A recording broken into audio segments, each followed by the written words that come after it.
ಹುಟ್ಟಿದವರು ಒಂದು ಸಲ ಸಾಯೋದು ಅಥವಾ ಲಿಂಗೈಕ್ಯ ಆಗೋದು ಸಹಜ.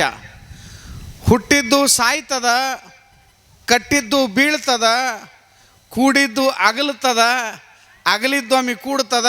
ಬಂಗಾರ ಹಂಗಿಲ್ಲ, ಏನು ಮಾತಾಡೋದು ತಿಳಿಯಂಗಿಲ್ಲ, ಹೆಂಗೆ ನಡೆಯೋದು ತಿಳಿಯಂಗಿಲ್ಲ, ಹೆಂಗೆ ಬದುಕೋದು ತಿಳಿಯಂಗಿಲ್ಲ. ಹಂಗಾಗ್ಯದ ಈಗಿನ ದಿನಮಾನ, ಹಂಗಾಗ್ಯದ ಇವತ್ತಿನ ಪರಿಸ್ಥಿತಿ. ಇವತ್ತಿನ 10 ವರ್ಷ ಹಿಂದಿದ್ದು ನೀವು ಅಂತೀರಿ, ಹಿಂದಿದ್ದು ಈಗ ಭಾಳ ಬದಲಾತ್ರಿ. ಅವಾಗಿದ್ದದ್ದು ಈಗ ಭಾಳ 50 ವರ್ಷದ ಕತೆ ನೀವು ಹೇಳ್ತೀರಿ, ನಡೆಯಂಗಿಲ್ಲ. 25 ವರ್ಷದ ಹಿಂದಿನ ಕತೆ ಈಗ ನಡೆಯಂಗಿಲ್ಲ. 10 ವರ್ಷ ಇದ್ದದ್ದು ಈಗಿಲ್ಲ, ಇನ್ನು 1 ವರ್ಷ ಹಿಂದಿದ್ದು ಈಗಿಲ್ಲ ಅಂದ್ರೆ ತಿಳ್ಕೊಡ್ರಿ, ಕಾಲು ಬದಲಾಗೈತೋ, ನಾವು ಬದಲಾಗ್ಯವೋ, ನಮ್ಮನ್ನು ಯಾರು ಬದಲು ಮಾಡ್ಯಾರೋ, ಮತ್ತೇನೋ ಬದಲಾಗೈತೋ ಯವ್ವ. ಏನಾಗೈತಿ ತಿಳಿವಾಟ್ಟು ಗೊತ್ತಾಗಲ್ದಂಗೆ ಒಳಗೆ ಹೊಕ್ಕದ ದೆವ್ವ, ಗೊತ್ತಾಗಲ್ದಂಗೆ ದೆವ್ ಹೊಕ್ಕದ. ದೆವ್ ಎಲ್ಲಿವರೆಗೆ ಹೊರಗೆ ಹೋಗಂಗಿಲ್ಲ, ನಾವು ಆ ಗುಂಗು ಇಳಿಸ್ಕೊಳ್ಳಂಗಿಲ್ಲ, ನಾವು ಬದಲಾಗಂಗಿಲ್ಲ.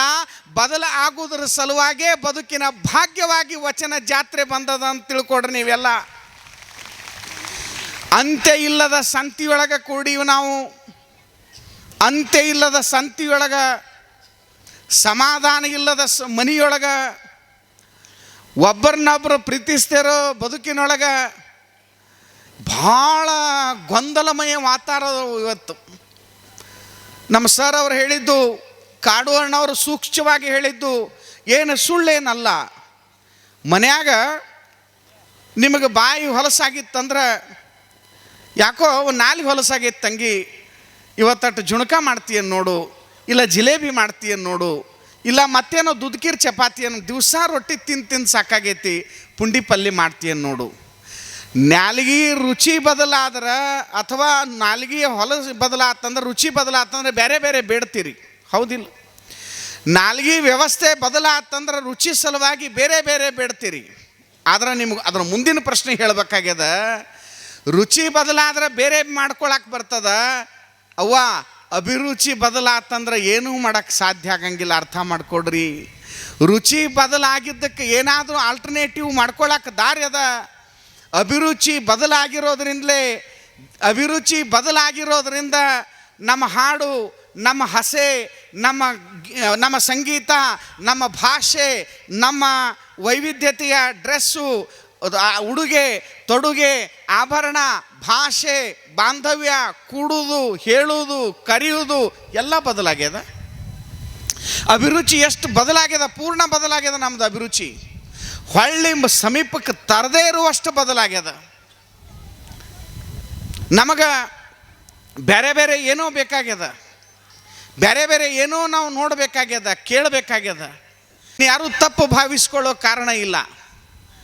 ನಾವು ಹೆಂಗೆ ನಮ್ಮ ಅಭಿರುಚಿ ಕೆಟ್ಟು ಹೋಗ್ಯದಂದ್ರೆ, 5 ಕೋಟಿ ಜನ ಐತೆ ನಿಮ್ದು ಒಳಗಾದ ತ್ರಾಸು ಮಜಾ ಐತಿದ ಅಂದ್ರೆ, ನಿಮಗೆ ಏನು ಬೇಕಾಗ್ಯದ ಅಂದ್ರೆ ಅಂಥದ್ದು ಬೇಕಾಗೈತಿ. ಕುಣಿಯವರು ಬೇಕಾಗ್ಯಾರ, ಕುಣಿಸೋರು ಬೇಕಾಗ್ಯಾರ, ಮತ್ತೊಬ್ಬರು ಬೇಕಾಗ್ಯಾರ. ಈ ದೇಶದ ಭವಿತವ್ಯ ಎಲ್ಲಿ ಕೆಟ್ಟು ಹೊಂಟದ ಅಂದ್ರೆ, ಇಂಥ ಅನೇಕ, ಎಲ್ಲಿವರೆಗೆ ಯಾರೂ ಸೌಡಿಲ್ಲೀಗ, ಯಾರಿಗೂ ನಿವಾಂತಿಲ್ಲ, ಯಾರೂ ಆರಾಮ ಕುಂಡ್ರಬೇಕನ್ನಂಗಿಲ್ಲ. 10 ಮಂದಿ ಕೂಡ್ಯಾರಂದ್ರೆ 9 ಮಂದಿ ಎಲ್ಲ ಹಿಂಗೆ ನೋಡೋದು, ಹಿಂಗೆ ಸರಿಸುದು. ಒಂದು ಮಾತಾಡ್ತಿರ್ತಾರ, ಇಲ್ಲ ಒಂದು ಸರಿಸ್ತಿರ್ತಾರ. ಏನು ಈ ಸರಸು ಕಂಪ್ನಿ, ಮಾತಾಡೋ ಕಂಪ್ನಿ ಎಂದು ಚಾಲು ಆಗ್ಯದ, ಅಂದಿನಿಂದ ಎಲ್ಲರ ದಿಕ್ಕು ಬದಲಾಗ್ಯದ, ವಿಚಾರಗಳು ಬದಲಾಗ್ಯದ. ಒಬ್ರಿಗೊಬ್ರು ಮುಖ ಕೊಟ್ಟು ಮಾತಾಡಂಗಿಲ್ಲ, ಆರಾಮದಿರೇನ್ರಿ ಅಂತ ಕೇಳಂಗಿಲ್ಲ, ಕಷ್ಟ ಸುಖ ಕೇಳುವುದಂತೂ ದೂರ ಉಳಿದದ. ಇಂಥ ಭಾವನೆಯ ಸಂದಿಗ್ಧ ಸ್ಥಿತಿಯೊಳಗೆ ಸಿಕ್ಕಿರೋದ್ರಿಂದ ನಮಗೆಲ್ಲ ಅಭಿರುಚಿ ಬದಲಾಗ್ಯಾವ. ಈ ಅಭಿರುಚಿ ಕೆಟ್ಟು ಹೋಗಿರೋದ್ರಿಂದಲೇ ನಮ್ಮ ಇರುವ ಪದ್ಧತಿಗಳ ಬದಲಾಯ್ತಲ್ಲ. ಇಂಥ ಅನೇಕ ವಿಷಯಗಳನ್ನು ನಿಮ್ಮ ಕಣ್ಣು ಮುಂದೆ ಕೊಡ್ಬೋದು. ಈ ದೇಶದ ವ್ಯವಸ್ಥೆಯಲ್ಲಿ ನಿಜವಾದ ಸಂಗೀತ ಯಾರು ಕೇಳಕ್ಕೆ ತಯಾರಿಲ್ಲ. ಎಷ್ಟು ಬೇಜಾರಾಗ್ತದೆ ಅಂದ್ರೆ, ಆ ಒಂದು ಹಾಡು, ಇವ್ರು ಗುರುಗಳು ಹಾಡಿದ್ದು ಒಂದು ಹಾಡು ನನ್ನ ಬದುಕಿನ ದಿಕ್ಕು ಬದಲಾಯಿತು, ನನ್ನ ಆಲೋಚನೆ ಪರಿಧಿಗಳ ಬದಲಾಯಿತು, ನನಗೊಳಗೆ ಉತ್ಕ್ರಾಂತಿ ಆಯ್ತು. ಇದನ್ನು ಯಾರು ಕೇಳಕ್ಕೆ ತಯಾರಿಲ್ಲ. ಇಲ್ಲಿ ಕೇಳಿ ಚಪ್ಪಾಳಿ ಹೊಡೆದ್ರೆ ಅಷ್ಟ. ಜನರು ಎಷ್ಟು ಕೆಟ್ಟ ವಿಚಾರಗಳದಾವಂದ್ರೆ, ವಚನ ಸಾಹಿತ್ಯದ ಕುರಿತಾಗಿ ಸಾವಿರ ಹಾಡುಗಳು ಬರ್ತಾವೆ, ಯಾರೂ ಕೇಳಕ್ಕೆ ತಯಾರಿಲ್ಲ. ಯಾವುದೋ ಒಬ್ಬ ನಿನ್ನ ಒಂದು ಹುಡುಗನಿಗೆ ಹಾಡೋ ತಮ್ಮ ಅಂದೆ, ಅವು ಯಾವ ಹಾಡಿರ್ಬೇಕು ಹೇಳ್ರಿ? ಯಾವ ವಚನನ ಹಾಡಲಿಲ್ಲ, ಏನೋ ಹಾಡಲಿಲ್ಲ. ಅದು ಯಾವುದೋ ಒಂದು ಟ್ಯಾಕ್ಟ್ರದ ಹಾಡು ಐತಲ್ರಿ, ಹಾಂ ನೋಡ್ರಿ ಎಷ್ಟು ಚಂದ ಹೇಳ್ತಾರೆ ನೋಡ್ರಿ. ನಾ ಡ್ರೈವರ ಅನ್ನೋ ಒಂದು ಹಾಡ 5 ಲಕ್ಷ 10 ಲಕ್ಷ ಇದನ್ನು ವ್ಯೂಸ್ ಆಗ್ತದಂದ್ರೆ ನೋಡ್ರಿ, ಅದರೊಳಗೆ ಏನು ಸಾಹಿತ್ಯನೂ ಇಲ್ಲ, ಅಭಿರುಚಿ ಇಲ್ಲ, ಮತ್ತೊಂದಿಲ್ಲ. ಅಂಥವು ಬೇಕಾಗ್ಯಾವ ನಿಮಗೆ. ಮತ್ತೊಬ್ಬ ಹಾಡು ಬೇಕಾಗುವಂಥ ಹಾಡುಗಳು ಬೇಕಾಗ್ಯಾವ. ಅಂದರೆ ಇದರಿಂದ ನಾವು ಯಾವ ಕಡೆಗೆ ಮುಖ ಮಾಡಿ ಹೊಂಟಿವಿ ಅನ್ನೋದು ಅರ್ಥ ಮಾಡ್ಕೊಡ್ರಿ. ಶರಣ ಸಾಹಿತ್ಯದ ಬಗ್ಗೆ ಕೇಳಿದೀವಿ, ಬಸವಾದಿ ಶರಣರ ಬಗ್ಗೆ ಕೇಳ್ತೀವಿ, ಮತ್ತೊಂದ್ರ ಬಗ್ಗೆ ಕೇಳ್ತೀವಿ. ನಮ್ಮ ಮೂಲ ಸಿದ್ಧಾಂತವನ್ನು, ನಮ್ಮ ಮೂಲ ವಿಚಾರವನ್ನು, ಈ ದೇಶದ ಪರಂಪರೆ ಇತಿಹಾಸವನ್ನು ನಾವೇ ಉಳಿಸದೆ ಹೋದರೆ ಭವಿಷ್ಯ ಇಲ್ಲ. ಅದನ್ನು ಮತ್ತೆ ಉಳಿಸೋ ಸಲುವಾಗೇ ಜಮಖಂಡಿಯ ಓಲೆ ಮಠದ ವಚನ ಜಾತ್ರೆ ಅನ್ನೋದನ್ನು ನೀವು ತಿಳ್ಕೊಳ್ರಿ. ಬದಲಾಗ್ರೋ ತಮ್ಮ ಬದಲಾಗ್ರಿ, ಬದಲಾಗ್ರೋ ತಮ್ಮ ಬದಲಾಗ್ರಿ, ಕಾಲ ಬದಲಾದಂಗೆ ನೀವು ಮೊದಲಾಗ್ರಿ. ಬದಲಾಗ್ರೋ ತಮ್ಮ ಬದಲಾಗ್ರಿ, ಖರೇ ಬಾಳ್ವೆ ಮಾಡಾಕ ಮೊದಲಾಗ್ರಿ. ಬದುಕಿನ ಬಗ್ಗೆ ಬೇಸರ ಒಟ್ಟ ಮಾಡ್ಕೋಬೇಡ್ರಿ. ಬದುಕಿನ ಬಗ್ಗೆ ಬೇಸರ ಒಟ್ಟ ಮಾಡ್ಕೋಬೇಡ್ರಿ. ಬೇಸರ ಆದವ್ರ ಸಂಘ ಒಟ್ಟ ಮಾಡಬೇಡ್ರಿ. ಮಾಡಿದ್ರ ಮಾಡುವಾರ್ಯಾಕ, ಕೂಡಿದ್ರ ಕೂಡುವಾರ್ಯಾಕ. ಮಾಡಿದ್ರ ಮಾಡುವಾರ್ಯಾಕ, ಕೂಡಿದ್ರ ಕೂಡುವಾರ್ಯಾಕ. ಮನಿ ಮುರಿ ಅವ್ರ ಜೊತೆ ಒಟ್ಟ ಕೂಡಬೇಡ್ರಿ. ಹೆಂಡತಿ ಮಾತು ಕೇಳಿ ಜಗಳಕ್ಕೆ ಹೋಗಬೇಡ್ರಿ. ಬದಲಾಗ್ರೋ ತಮ್ಮ ಬದಲಾಗ್ರಿ, ಕಾಲ ಬದಲಾದಂಗೆ ನೀವು ಮೊದಲಾಗ್ರಿ. ಮೊಬೈಲನ್ನು ಮಂಗ್ಯಾನ ಬೆನ್ನು ಹತ್ತಬೇಡ್ರಿ. ಮೊಬೈಲನ್ನು ಮಂಗ್ಯಾನ ಬೆನ್ನು ಹತ್ತಬೇಡ್ರಿ. ಮೊಬೈಲ್ನೊಳಗೆ 3 ಹೊತ್ತು ಕಳಿಬೇಡ್ರಿ. ಇನ್ಸ್ಟಾದಾಗ ಇರುವಾರ್ಯಾಕ, ವಾಟ್ಸಪ್ನ್ಯಾಗ ಬರುವಾರ್ಯಾಕ. ಇನ್ಸ್ಟಾದಾಗ ಇರುವಾರ್ಯಾಕ, ವಾಟ್ಸಪ್ನ್ಯಾಗ ಬರುವಾರ್ಯಾಕ. ಆನ್ಲೈನ್ ಗೇಮ್ ಆಡಿ ರೊಕ್ಕ ಕಳ್ಕೋಬೇಡ್ರಿ. ಆನ್ಲೈನ್ಯಾಗ 3 ಹೊತ್ತು ಮರಗಬೇಡ್ರಿ. ಬದಲಾಗ್ರು ತಮ್ಮ ಬದಲಾಗ್ರಿ, ಕಾಲ ಬದಲಾದಂಗೆ ನೀವು ಹೊಸದಾಗಿ ಮೊದಲಾಗ್ರಿ. ಜ್ಯೋತಿಬಾ ಫುಲೆ ಅವರು ಮತ್ತೆ ಈ ಜಗತ್ತಿನ ದಾರ್ಶನಿಕರು, ಬಾಬಾ ಸಾಹೇಬರು, ನಾಡಿನ ಅನೇಕ ಸಂತ ಮಹಂತರು ಅವತರಿಸಬೇಕಾಗಿಲ್ಲ. ನಮಗೆ ನಾವೇ ಬದಲಾಗಬೇಕು ಸ್ವಾಮಿ. ಅವ್ವ, ನಮಗೆ ನಾವೇ ಎಚ್ಚರ ಆಗಬೇಕು.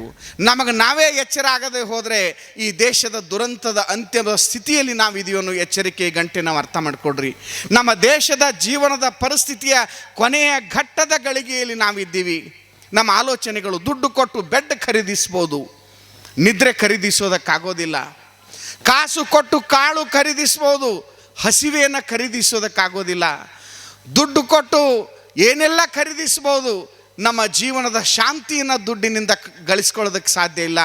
ನಮ್ಮ ಜೀವನದ ಶಾಂತಿ, ನೆಮ್ಮದಿ, ಆನಂದ ಏನಾದರೂ ಬೇಕಿದ್ದರೆ ಶರಣರ ವಚನಗಳಿಂದ ಮಾತ್ರ ಅದನ್ನು ಪಡೆಯೋದಕ್ಕೆ ಸಾಧ್ಯ. ಅದನ್ನು ಜೀವನದೊಳಗೆ ನಾವು ಅಳವಡಿಸ್ಕೊಳ್ಬೇಕನ್ನೋದು ಸತ್ಯ ತಿಳ್ಕೊಡ್ರಿ ನೀವು.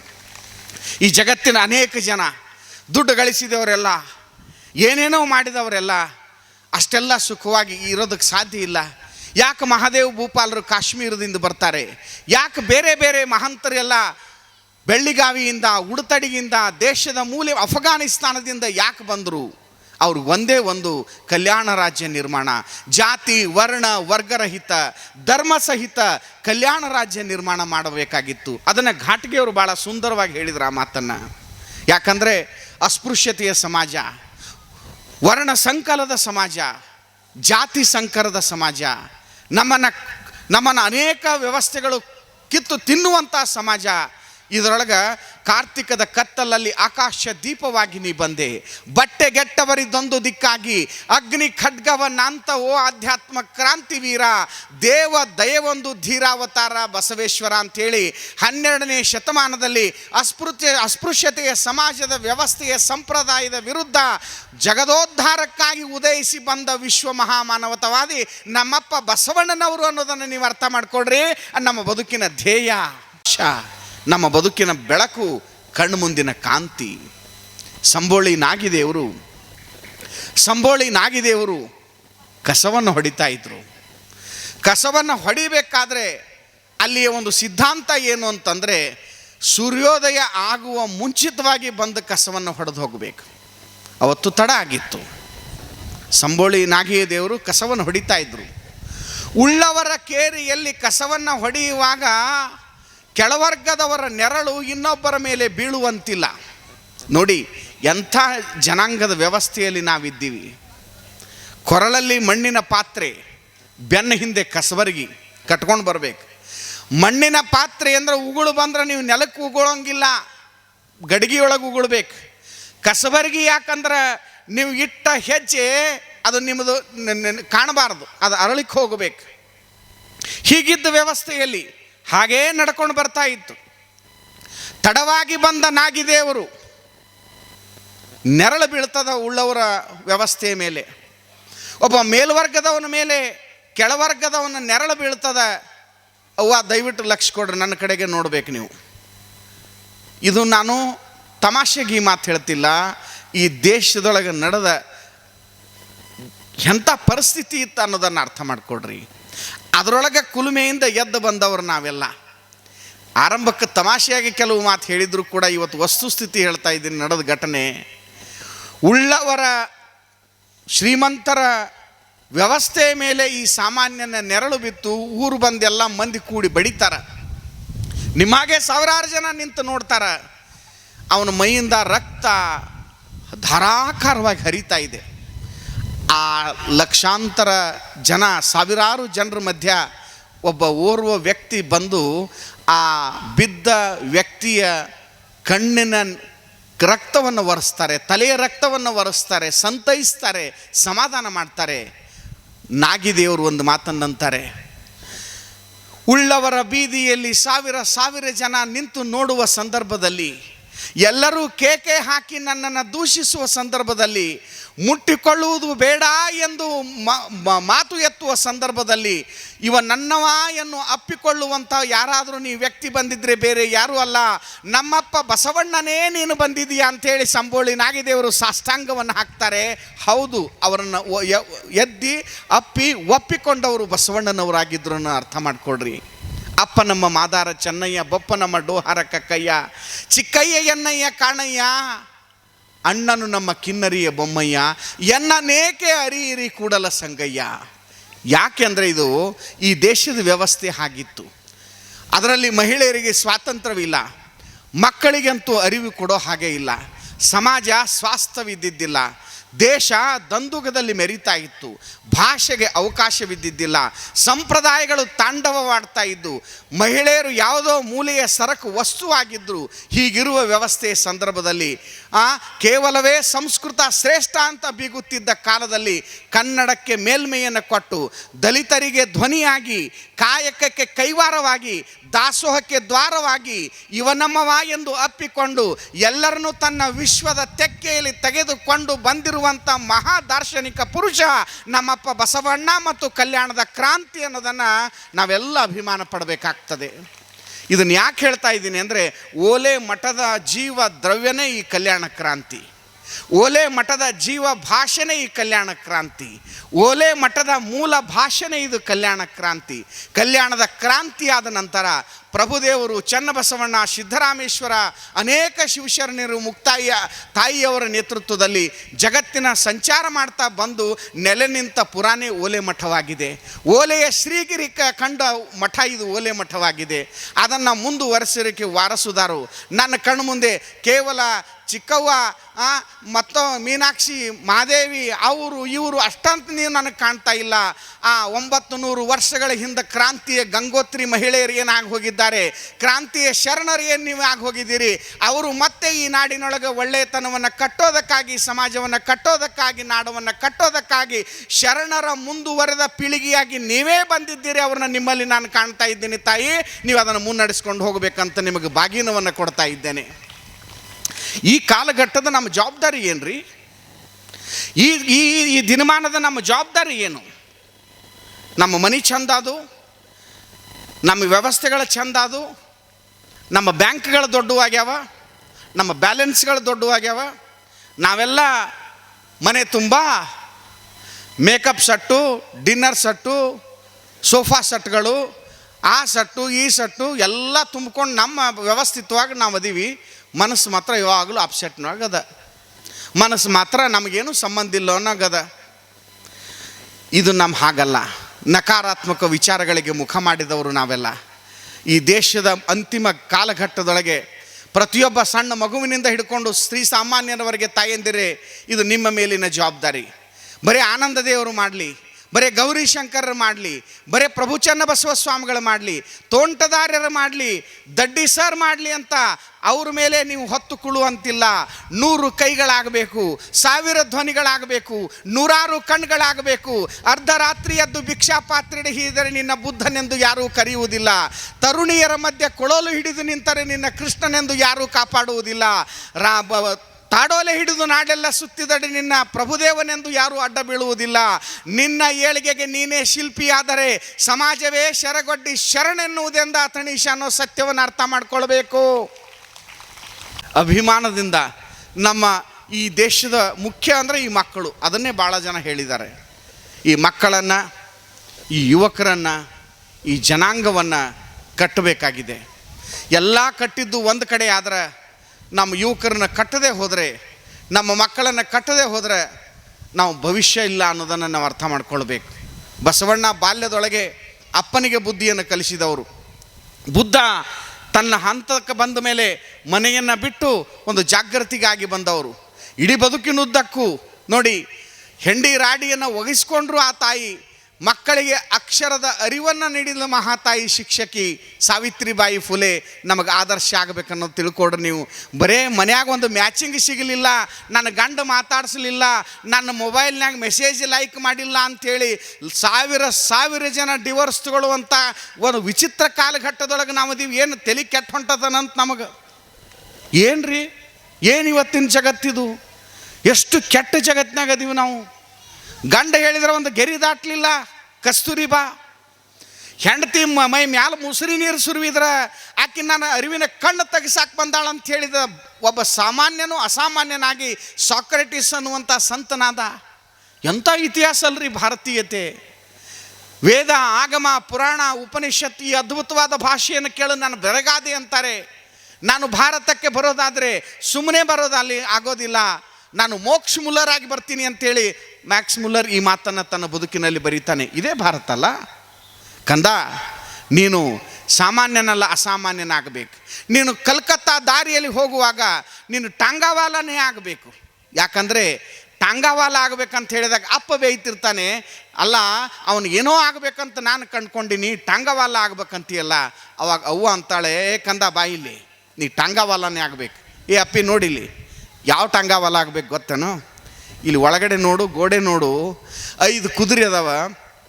ಆ 5 ಕುದುರೆ ಮ್ಯಾಲ ಲಗಾಮ ಹಿಡಿದಿರುವಂಥ ಕೃಷ್ಣನಂಥ ಟಾಂಗಾವಾಲ ಆಗಬೇಕು ಹೊರತು ಸಾಮಾನ್ಯ ಟಾಂಗಾವಾಲ ನೀ ಆಗಬಾರದು ಅನ್ನುವಂಥ ಮಾತನ್ನು ಆ ತಾಯಿ ಹೇಳ್ತಾಳೆ. ಅವನೇ ಮುಂದೊಂದು ದಿವಸ ಸ್ವಾಮಿ ವಿವೇಕಾನಂದ ಆಗ್ತಾರೇನೋ, ಇತಿಹಾಸ ಗೊತ್ತಿರಲಿ ನಿಮಗೆ. ನಾನು ಯಾಕೆ ಹೇಳ್ತಾ ಇದ್ದೀನಿ ಅಂದರೆ, ಸುಮ್ಮನೆ ಶರಣರಾಗಲಿಲ್ಲ, ಸುಮ್ಮನೆ ಮಹಾತ್ಮರಾಗಿಲ್ಲ, ಸುಮ್ಮನೆ ಕ್ರಾಂತಿಕಾರಿಗಳಾಗಲಿಲ್ಲ. ಜಮಖಂಡಿಗೊಂದು ಇತಿಹಾಸ ಇದೆ. ಜಮಖಂಡಿ ಭಾಳ ಅದ್ಭುತವಾದ ಪರಂಪರೆ ಇದೆ. ಜಮಖಂಡಿ ತನ್ನದೇ ಆಗಿರುವಂಥ ಒಂದು ಈ ಸಮಗ್ರ ನಾಡಿನೊಳಗೆ ಒಂದು ಉದಾತ್ತವಾಗಿರುವಂಥ ಹಿನ್ನೆಲೆ ಉಳ್ಳಂಥ ಜಮಖಂಡಿ.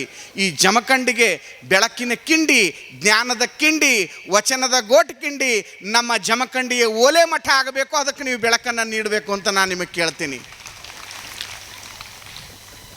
ಇಂಥ ಅಪರೂಪವಾದ ಅನುಪಮವಾಗಿರುವಂಥ ವಿಚಾರಗಳು ನನ್ನ ಕಣ್ಣು ಮುಂದೆ ಕಾಣ್ತಾ ಇದ್ದಾವೆ. ಹೇಳಿದಷ್ಟು ಮುಗಿಯದ ಗಾಥೆ ಇದು, ಹೇಳಿದಷ್ಟು ಬಣ್ಣಿಸಿದಷ್ಟು ಮುಗಿಯದ ಗಾಥೆ ಇದು. ಅದಕ್ಕಾಗಿ ಕಣ್ಣು ತುಂಬ 1000 ವಿಚಾರಗಳು, ಮನಸ್ಸಿನ ತುಂಬ 1000 ವಿಚಾರಗಳು. ಎಲ್ಲಿ ಹೋದರೂ ನಮ್ಮದು ಎಲ್ಲಿ ಬರ್ತದಂದ್ರೆ ಸಮಾಜ, ನಾಡು, ನುಡಿ, ಸಂಸ್ಕೃತಿ, ಮಕ್ಕಳು, ಯುವ ಜನಾಂಗ. ಯಾಕಂದರೆ ಸಮಾಜವನ್ನು ಬಿಟ್ಟು ನಾನು ಬದುಕೋದು ಶಕ್ತಿ ಇಲ್ಲ. 1963 ಜುಲೈ 20 ಮಾನವ ಮೊದಲ ಬಾರಿಗೆ ಆಕಾಶದ ಅಂಗಳದ ಮೇಲೆ ಕಾಲಿರಿಸಿದ ದಿನ. ನೀವೇನಾದರೂ ಅಲ್ಲಿ ಹೋಗಲು ಪ್ರಯತ್ನ ಪಡ್ತೀರಾ ಅಂಥೇಳಿ ಮದರ್ ಥೆರೇಸಾ ಅವರಿಗೆ ಪತ್ರಕರ್ತರೊಬ್ಬರು ಪ್ರಶ್ನೆ ಕೇಳ್ತಾರೆ. ಆವಾಗ ಮದರ್ ಥೆರೇಸಾ ಒಂದು ಮಾತನ್ನು ಹೇಳ್ತಾರೆ, ಖಂಡಿತ ಹೋಗ್ತೀನಿ, ಖಂಡಿತ ಹೋಗ್ತೀನಿ. ಎಲ್ಲಿ? ಆಕಾಶದ ಅಂಗಳಕ್ಕೆ. ಆದರೆ ಅನ್ನೋದ್ರಾಗ ಭಾಳ ಅರ್ಥ ಅದ. ಮದರ್ ಥೆರೇಸಾ ಒಂದು ಮಾತನ್ನು ಹೇಳ್ತಾರಂತೆ, ನಾನು ಅಲ್ಲಿ ಹೋಗ್ತೀನಿ, ಆದರೆ ಅಲ್ಲಿ ಅನಾಥರು, ದೀನರು, ದುರ್ಬಲರು, ನೊಂದವರು ಇರೋದಾದರೆ ನಾನು ಆಕಾಶಕ್ಕೆ ಹೋಗ್ತೀನಿ. ಇಲ್ಲಾದರೆ ಅಲ್ಲೇನು ನನ್ನ ಕೆಲಸ ಇದೆ, ನನ್ನ ಕೆಲಸ ಇರೋದು ಇದೇ ಭೂಮಿಯಲ್ಲಿ, ಈ ಭೂಮಿಯಲ್ಲೇ ಸೇವೆ ಮಾಡ್ಕೊಂಡು ನಾನು ಬದುಕನ್ನು ಸಾಗಿಸ್ತೀನಿ ಅಂತಾರೆ ಮದರ್ ಥೆರೇಸಾ ಅವರು. ಯಾಕೆ ಈ ಮಾತು ಹೇಳ್ತೀನಿ ಅಂದ್ರೆ, ನಮ್ಮ ಕೆಲಸ ಇರೋದು ತಿರುಪತಿ ದೇವಸ್ಥಾನದಲ್ಲಲ್ಲ. ನಮ್ಮ ಕೆಲಸ ಇರೋದು ಕಾಶಿಯ ವಿಶ್ವನಾಥನ ಮುಂದಲ್ಲ. ನಮ್ಮ ಕೆಲಸ ಇರೋದು ಶ್ರೀಶೈಲದ ಮಲ್ಲಿಕಾರ್ಜುನ ಮುಂದಲ್ಲ. ಕಾಶಿಗೆ ಹೋಗಾಕ ಏಸೊಂದು ದಿನ ಬೇಕ ಯವ್ವ, ಕಾಶಿಗೆ ಹೋಗಾಕ ಏಸೊಂದು ದಿನ ಬೇಕ. ಕಾಶಿ ಕುಂತಾಳ ಹಡೆದವ್ವ ಮನೆಯೊಳಗೆ ಕಣ್ಮುಂದೆ ಐತಿ ಕೈಲಾಸ ಅಂಥೇಳಿ ತಾಯಿಯ ಸಾನ್ನಿಧ್ಯದೊಳಗೆ, ಗುರುವಿನ ಸಾನ್ನಿಧ್ಯದೊಳಗೆ, ಬಡವರ ಸಾನ್ನಿಧ್ಯದೊಳಗೆ ಕೈಲಾಸ ಕಂಡಿರುವಂಥ ದೇಶ ಯಾವುದಾದ್ರೂ ಇದ್ದರೆ ಅದು ನನ್ನ ದೇಶ ಭಾರತ ಅನ್ನೋದನ್ನು ತಿಳ್ಕೊಳ್ರಿ. ನನ್ನ ದೇಶ, ನನ್ನ ನಾಡು, ನನ್ನ ನುಡಿ, ಇದು ರೀ ನಮ್ಮ ದೇಶ, ಇದು ನಮ್ಮ ಭಾಷೆ ರೀ. ಬಿದ್ದವರಲ್ಲಿ, ನೊಂದವರಲ್ಲಿ, ನಿರಾಶ್ರಿತರಲ್ಲಿ ನಾ ಪ್ರೀತಿಯನ್ನು ಕಾಣೋದಾದರೆ ಕರುಣೆಯೇ ಕಾಶಿ ಆಗಲಿ ರೀ. ಇದರಿಂದ ಏನು ಪ್ರಯೋಜನ ಆಗುತ್ತೆ? ಕರುಣೆಯೇ ಕಾಶಿ, ದಯೆ ಗಯೆ, ಅಂತಃಕರಣವೇ ಗೋಕರ್ಣ, ಕಾಯಕವೇ ಕಲ್ಯಾಣ, ಸದ್ಭಾವವೇ ಸಿದ್ಧಗಂಗೆ, ಪ್ರೀತಿಯೇ ಶಿವಗಂಗೆ. ಇವನ್ನೆಲ್ಲ ಅರಿಯುವಂಥ ಭಾವವೇ ಅಥಣೀಶನ ಭಾವಗಂಗೆಯಾಗಲಿ. ಆವಾಗ ಜೀವನದ ಗಂಗೆ ಸಾಕ್ಷಾತ್ಕಾರ ಆಗ್ತದೆ. ಬರೇ ಕಾಶಿಗೆ ಹೋದ್ರ ಪ್ರಯೋಜನ ಏನು? ಕರುಣೆಯೇ ಕಾಶಿ ಆಗಲಿ, ದಯೆಯೇ ಗಯೆ ಆಗಲಿ, ಬೌದ್ಧ ಗಯ ದಯೆ ಗಯೆ ಆಗಲಿ. ಗೋಕರ್ಣದಾಗ ಏನೈತಿ? ಅಂತಃಕರಣವೇ ಗೋಕರ್ಣ ಆಗಲಿ. ನಮ್ಮ ಮಾಡೋ ಕಾಯಕವೇ ಕಲ್ಯಾಣ ಓಡಿ ಬರ್ತದೆ. ಅದಕ್ಕಾಗಿ ಇದೆಲ್ಲವನ್ನು ಒಳಗೊಂಡ ದೇಶ ಇದು. ಭಾವೈಕ್ಯತೆಯ ದೇಶ, ಪ್ರೀತಿಯ ದೇಶ, ಎಲ್ಲರನ್ನು ಒಳಗೊಂಡ ದೇಶ. ಅದಕ್ಕಾಗಿ ಚೆನ್ನೂರು ಜಲಾಲ್ ಸಾಹೇಬ್ ಈ ಕೊನೆಯ ಮಾತನ್ನು ಹೇಳಿ ಮುಗಿಸ್ತೀನಿ. ಎಂಥ ಚೆನ್ನೂರು ಜಲಾಲ್ ಸಾಹೇಬ್ ಈ ಮಾತು ಹೇಳ್ತಾನಂತಂದ್ರೆ, ನಾನು ನನ್ನ ದೇಶದಲ್ಲಿ ಹುಟ್ಟುತ್ತಾ